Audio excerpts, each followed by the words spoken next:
బంగారం ఎంత విలువైందో ప్రత్యేకంగా చెప్పనక్కర్లేదు.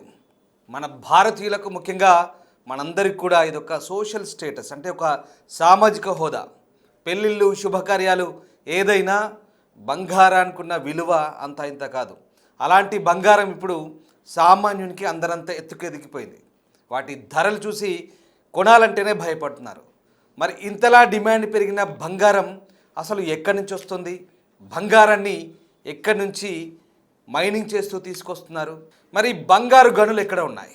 ప్రపంచంలో అత్యంత పెద్దదిగా విలువైందిగా పేరుగాంచిన బంగారు గని మన ఏషియా గడ్డపైన ఉంది.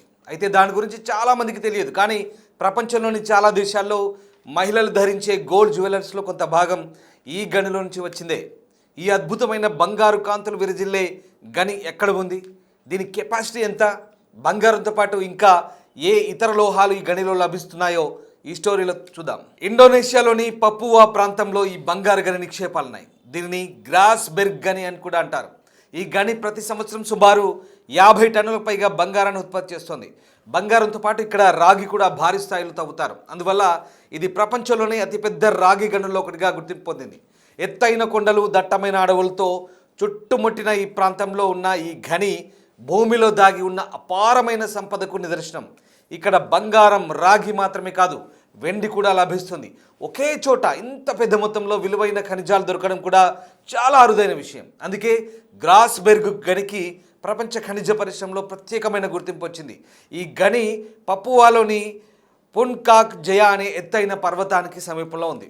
టెక్టోనిక్ ప్లేట్ల కదలికల వల్ల ఈ ప్రాంతంలో ఖనిజ నిక్షేపాలు ఏర్పడ్డాయంటూ సైంటిస్టులు గుర్తించారు. ఇక్కడ నుంచి బంగారం, రాగి, వెండి పెద్ద మొత్తంలో వెలికి తీస్తున్నారు. ఈ భారీ గనిలో సుమారు 20,000 మంది కార్మికులు పనిచేస్తున్నారు. గనికి ప్రత్యేకంగా ఓ విమానాశ్రయం, ఓడెరువు వంటి రవాణా సదుపాయాలు కూడా ఉన్నాయి. ఖనిజాలను ఇతర ప్రాంతాలకు తరలించేందుకు ఇవి ఎంతగానో ఉపయోగపడుతున్నాయి. ఈ గనిలో పనిచేసే కార్మికుల కోసం ప్రత్యేకంగా ఇల్లు, స్కూళ్ళు, హాస్పిటల్స్ కూడా నిర్మించారు. ఇక ఈ ఖరీదైన లోహాల గని చారిత్రక విషయానికి వస్తే 1936లో డచ్ భూ విజ్ఞాన శాస్త్రవేత్త జీన్ జాక్వెస్ డోజీ ఈ ప్రాంతంలో ఖనిజ సంపదను మొదట గుర్తించారు. తర్వాత 1960లో ఫ్రీ పోర్ట్ మెక్ మోరాన్ అనే సంస్థ ఈ ప్రదేశంలో గనుల తవ్వకాల కోసం పర్మిషన్ తీసుకుంది. 2023లో ఈ గని నుంచి దాదాపు 52 టన్నులకు పైగా బంగారం, లక్షల టన్నుల రాగి, వందల టన్నుల వెండిని బయటకు తీశారు.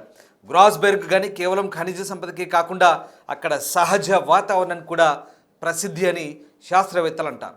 ఈ గని చుట్టూ నివాసాలు ఏర్పడడం, రోడ్లు, కరెంటు సరఫరా అందించడంతో చూసేందుకు ఒక చిన్న టౌన్లా మారిపోయింది.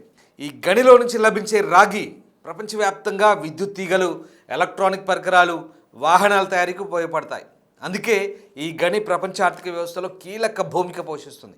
కొన్నిసార్లు ఈ గనిలో ఉత్పత్తి తగ్గితే ఇంటర్నేషనల్ మార్కెట్లపై తీవ్ర ప్రభావమే చూపుతోంది.